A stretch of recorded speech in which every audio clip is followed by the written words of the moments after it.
30 years ago, we never would have imagined being here talking about this. We went from childhood games to energetic alignment. By doing the work, we created better versions of ourselves. Join us, two women sharing their intimate journal entries on their path to consciousness. Get in here, get in here, get in here. If you like our content and you want to hear more, subscribe, like, and comment below. Aliens.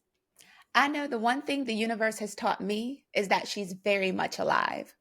She's buzzing with the right amount of energy that affords us to live the life of abundance here in the present moment, all the while trying to tap into even higher versions of ourselves. The ultimate mission for each of our souls is to expand, right? But what does that mean? If life evolved from the transformation of elements combusting throughout the galaxy to create the right conditions to form an inhabitable Earth, then who's to say that wasn't done on other planets? Are we alone? I, for one, do not know the answer to that, but I can get excited about the expansion and collaboration of many species. What if I told you Star Wars, Star Trek, and Guardians of the Galaxy were nonfiction? Would you believe me? It didn't take the US government admitting that aliens were real for me to believe it.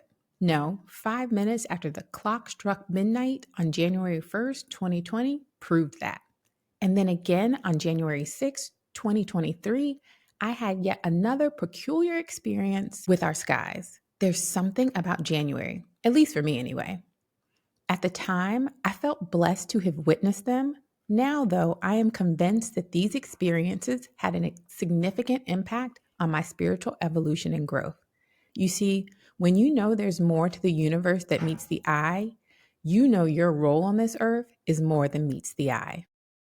Get in here, get in here, get in here, y'all, and welcome back to Season 2, Episode 4, where we're talking all things aliens. This is an interesting one, right? Because it's such a playful topic, to be honest, right? It doesn't have to be too serious. It can be serious for others, especially those that, may have a story to tell. And so I want to jump right into your stories because you talked about it in your journal entry that January is your month of experiencing something or Supernatural another. experience. Yeah, Right. no, it's totally true. The first one that ever happened was, again, the clock had literally struck midnight on January 1st, 2020. Everyone in my house had fallen asleep before midnight, so I was the only one awake. And around this time, I was heavily into the moon and moon work and using it for manifestation and healing and all this. And so I was like, oh, you know what? I should go outside and look at the moon. Now, typically, in order for me to see the moon from my house at this time, this was my previous home, I had to go in the backyard to see the moon. But something overwhelmingly said, go into the front, like go out and look at the front yard, which I knew I was not going to be able to see the moon from the front yard. But I obliged and I listened. And I didn't go outside. I ended up just opening up the blinds in the front of the house. And literally, as soon as I did it, I'm just looking at the skies. I see what looks like a red light in the sky. And it's probably like, for me, I would say it was this big, right? And it was just red. And I was like, well, what is that? And I watched it go from north to south. And then right when it got in front of my home, it just disappeared. And I was like, wait, what was that? Right. And then I see another red light coming from the north, the same thing, almost along the same path, get right above my home, and again, disappear. I watched this thing happen 9 times, and I was like, what in the world is this? And it was great because, the reasoning mind will tell you like, oh, it was this or it was that. Luckily, there were other planes in the sky where I could be like, well, that is definitely a plane. This is not a plane. Right. And the fact that it disappeared. And I remember the last one, the 9th one, and now I think they were probably orbs. The last one that came, it felt like it took a little bit longer to disappear. It's almost like there was like a malfunction because it was like it kind of like did like this and then Like a finally pulsating? And then it finally disappeared, and I was like I remember looking out like, "Oh my gosh, is nobody else seeing this? Someone else has to see this." I get on Google, I start searching because I'm like, "I am not the only one in New Jersey that just saw this." Like, of course, I never found anything. But I remember in that instance, and I even which drives me crazy, I actually took a video of it. And the whole thing probably took about 15 minutes to see these 9 orbs go across the sky and disappear. One night on a red eye flight coming back from LA, I had like 10,000 photos in my phone. And I was like, I need to get rid of some of these. I ended up Oh. deleting that video accidentally. I went Mm. back to the cloud. I went back. You went searching.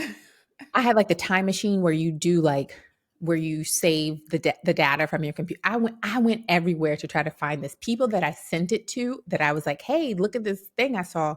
I sent it to them. I was like, "Girl, do you still have it? Can you send it back to me?" Nobody has it anymore. So I hate that I don't have it anymore as proof, but I know what I saw and I know Yeah. that it was not an airplane. It wasn't anything that for me would have been man-made. Right. But I remember after that, I always looked up. After that experience, I Mm. started paying closer attention to the sky. So I remember after that year, we had gone upstate New York, and we were on our way back, and we stopped at a sculpture park. And this park was like this huge park, and these sculptures are ginormous, like all over around the park. And we're just walking around, we're taking pictures, we're taking videos. And it wasn't until I went home and was reviewing the videos that I was like, wait, what is that in the sky? And it looked like a blimp. Like, of course, had we seen a blimp while we were at the sculpture park, we would have known it. One, because you don't see blimps that often. And usually when you see them, they're over a stadium or something, right? Right. But I Right. was like, there's no way that blimp was in the sky when we were there because we would have seen it. We would have said something about it. We would have noticed it. And I was like, that's interesting that I was picking things up on my camera that we were not picking up with the naked eye. So again, Mm. I'm like so tuned into the sky, things that are happening. And then my last experience, which I talked about in the journal entry, was January 6th. I remember I had taken the day off because it was right after the new year. So I took a couple extra days off so I didn't have to go right back to work. Yeah. And I was outside and I was like, oh, I'm just going to sun gaze for a little bit. And so I was outside and I don't know if you noticed this, but like, do you remember when growing up, I remember being able to look at the sun and it not hurting my Mm. eyes, I don't even remember, looking being at the a sun. child looking at the sun. Yeah. That I was remember this. I remember being able to look at the sun as long as I wanted to and not feeling blinded by it. Now, of course, wow. you can't even look at the sun for a second before your eyes get those little like You gotta spots and start things. early in the day. You gotta be there at dawn. So this was probably because I had gone to work out that morning. So it was probably around like 9 o'clock. So Mm. too late to be able to sun gaze and not have like that blinding effect.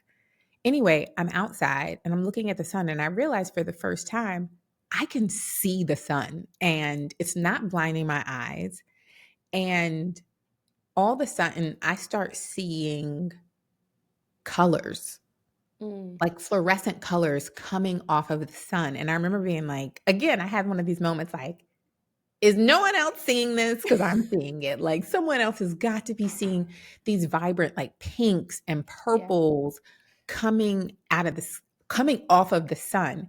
And the more that I like recognized it and became aware of it and was like, okay, I know I am seeing this, Mhm. it was almost as if the colors got brighter, as if they were responding to me being aware of them.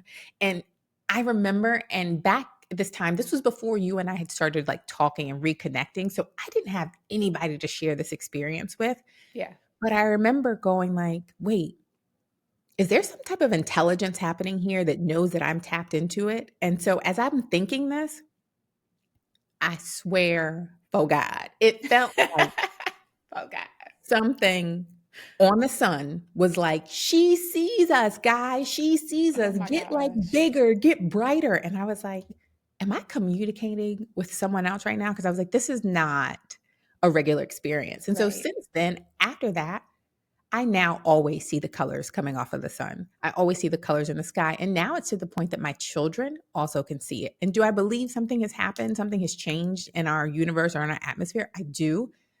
But I just remember those are a few experiences when I was like, okay, this is real. And then I also find out that New Jersey is like one of the most sightings of UFOs in the world. Right. So it goes just to solidify that, like, I saw what I saw and I know what I saw. And now I'm confident that I saw it. And that's the thing about this subject. And when we had, started discussing, even bringing this up, because I hate the fact that a lot of people who do have experiences always are like, I don't have proof. Like they feel like they need proof to, validate their experience. And for me, even though I've had no experiences, every person that claims to have had an experience, I believe them. Like that's your story to tell. And I hate that you're like, oh, I don't have my phone with me and nobody's going to believe me, or you didn't have, a person like me to talk to back then about this. But everyone's experience with the supernatural or, an alien, um, experience is their own. And so I just want to tell everybody, because I've had to tell myself this, because even as I was like listening to your story, I was like, oh, I could pick this story apart. And that's what we always do to people, and that's why they don't want to share those type of experiences anymore. But I'm so glad you opened up about that, and I believe you to the 100th degree. Like, do I believe that there are things out there? Sure. Have I had Mhm. that experience yet? No, but I would welcome it. Like, especially now because of all the things that are happening in the skies, like people are starting to come forward a little bit more and get a little bit more comfortable, because now it is becoming a thing where a lot more people are seeing it. So they feel like they can bounce, these experiences off of other people. But I'm just I want to say, look, if anybody out is out there and they can hear us, we welcome it. We're not Mhm. to the point where a lot of us are not scared anymore. It's not like, it's a scary thing. And I think, for a lot of us growing up, watching X Files, I used to love that show, right? We Unsolved watched, mysteries. Mhm. yes, it was a mystery. It was like, it was secretive, it was dark, it was, and that made it a little bit scary. But as an adult, I'm not scared. Where y'all Well, at? that's so interesting to me because after I had these experiences, I started doing research to try to understand what I had seen, just to get more clarity. And I came across a story by Phil Schneider, which was back in the 30s. He was a government contractor who was hired to build an underground, kind of like a bunker, but it was going to be like 7 stories underground. Mm, And he's talking about they were underground. And one day they were like, I guess, like digging or whatever, and they exposed another wall only to find out. And he was like, oh, he also went on to say that like there were like cities underground, there were structures, there were all these things. And he was like, and then one day we came across, we were taking down one area of rock or whatever it was, and it exposed these beings on the other side of it. And he was like, they were 8 feet tall, they were gray, and they had dark black eyes. mm, And he remembers saying like that they were like, the government was like, oh, like kind of almost like, well, what are they doing here? They weren't expecting to see them, but they also were not surprised by it. right. So they were like, hey, okay, we're going to get the project manager involved. We'll come back and we'll give us like 2 weeks. We'll figure it out. Basically, they come back within the 2 weeks and they were like, here are the rules. You guys cannot talk to each other unless it's about the project that you're actually doing. You cannot talk to the scientists there. You can definitely not talk to the beings. And so everything was very secretive. They couldn't talk, they couldn't share anything. And then he basically goes on to say that eventually that the beings realized that the humans were trying to push them out of the space so that they could occupy this bunker. And then there was this big, like, I guess, battle, but he was saying that these beings were shooting lasers that were basically making people disintegrate. And out of the 60 people that were there, only 3 people survived, and he was one of the 3. So again, so I guess like the US government has been working. They have known. We've always known about Wow. like what happens over in Arizona. This has happened in, I think, in New Mexico.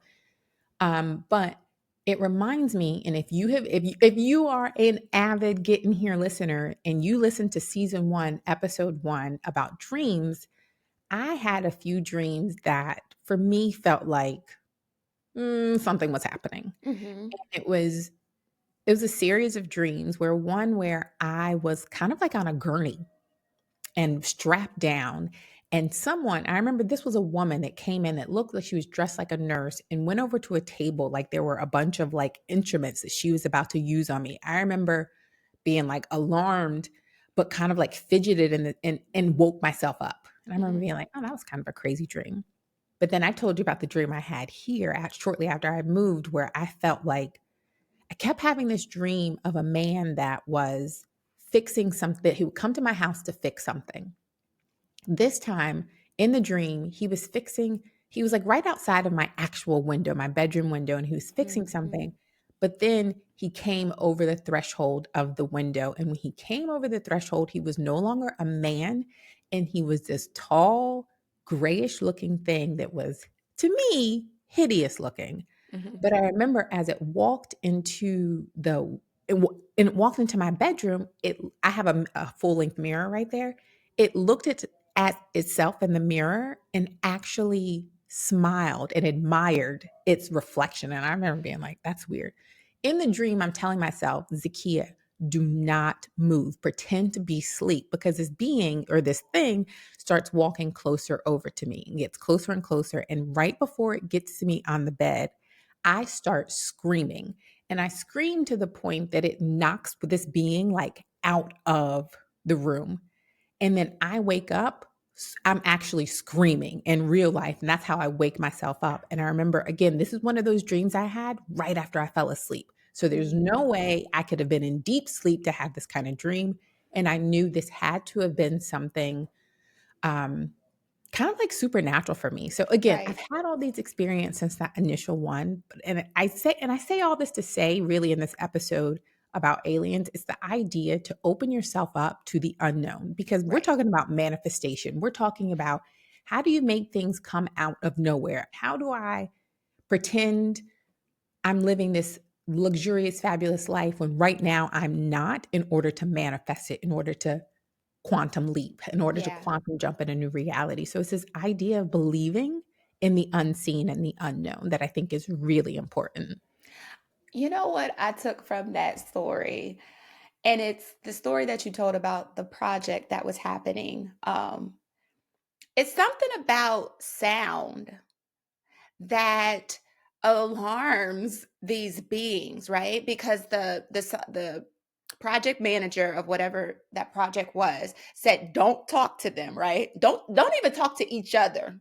Don't even say a word, Don't basically." communicate. Yes, you can't talk And about it. then Exactly. when you were telling the dream, as soon as you screamed, as soon as you released sound, it kind of backed up. And there's something about sound, and we'll talk about this next week, I believe. We're going to talk Mhm. about sound and frequency.